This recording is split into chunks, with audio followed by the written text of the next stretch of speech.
વિષ્ણુભાઈ ને અહીંયા હાજરી છે, એમનો દીકરો તીર્થ પણ અહીં બેઠો છે. મારી પાસે એફઆઈઆર ની કોપી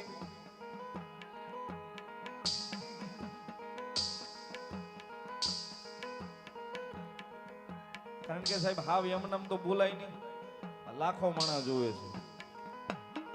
એફઆઈઆર ની કોપી છે મારી પાસે, મને કાયદેસર નાખીને કીધું છે ને સંજયભાઈ બોલજો એવું કીધું છે. કારણ કે હું વાત ઈ કરું છું કે મેલડી હું કરી દઈ છે, માતાજી મેલડી હું કરી દે ઈ વાત કરું છું. એફઆઈઆર ની કોપી કમ્પ્લીટ છે, એની ભેગા હતા એની બધાની વાતો કમ્પ્લીટ છે, બધાને જે કાઈ જે હવના ઓલા પ્રમાણે પડી ગઈ. પણ ઈ છોકરો તીર્થ પણ એમાં ભેગો હતો, તીર્થ પણ ભેગો હતો. દેશદ્રોહનો જેને ગુનો લાગ્યો હતો, દેશદ્રોહનો બધોય ગુનો કરાય, દેશદ્રોહનો ગુનો ન કરાય છે, આવું મેં વડીલો પાસે સાંભળ્યું છે. પણ એની ઉપર લાગ્યો હતો, પણ નિર્દોષ હતો ને એટલે મેલડીને કીધું હતું કે મારી અમારા બાપ દાદાનો, મારા બાપની દેવ છું, મારા દાદાની દેવ છું, તો મારી તો ગરડી માં છો માં. સાહેબ વિષ્ણુભાઈ અને બાપ દીકરા બે અહીંયા મેલડીમાં આવ્યા ને આખી રાત માતાજી મેલડીનો હવન કર્યો અને મેલડીને કીધું મારી હવન કરીને આના લુગડે મુંબઈ જાઉં છું લઈ.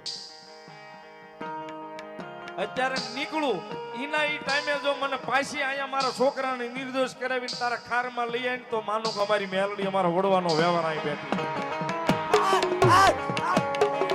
સાહેબ આમાં વાત ઈ છે કે હવારે આખી રાત હવન કરીને હવનમાં બાપ દીકરો બે નીકળ્યા મુંબઈ પોલીસ સ્ટેશને હાજર થયા, કોર્ટમાં હાજર થયા. કોર્ટે ત્યાંથી તીર્થને હાવ નિર્દોષ જાહેર કર્યો. જે સમયે અહીંથી નીકળ્યા હતા એ સમયે મેલડીએ પાછા અહીં મંદિરે પોગાડ્યા. તીર્થ કઈ ગયો? ઉભો થતો. આ સાહેબ હાવ એમનામ વાતો નથી કરતા, અહીંયા પુરાવા બોલે છે. એ કદાચ મારી મેલડી કે નિર્દોષ હોય ને મારા ખોળામાં માથું નાખે એ આઈ નહીં, પણ કદાચ મુંબઈની જેલું માલી છોડાય હું નહીં, તેથી હું ખારવાળી મેલડી નો હોઉં. એ મારા ભગવાભાઈ સાંભળ બાપ, એક દાન કોને બાપ એકવી દાન પાડી લેવા ઓ બાપ, ઈ આ ખારનું ધર્મ બોલો ઓ બાપ.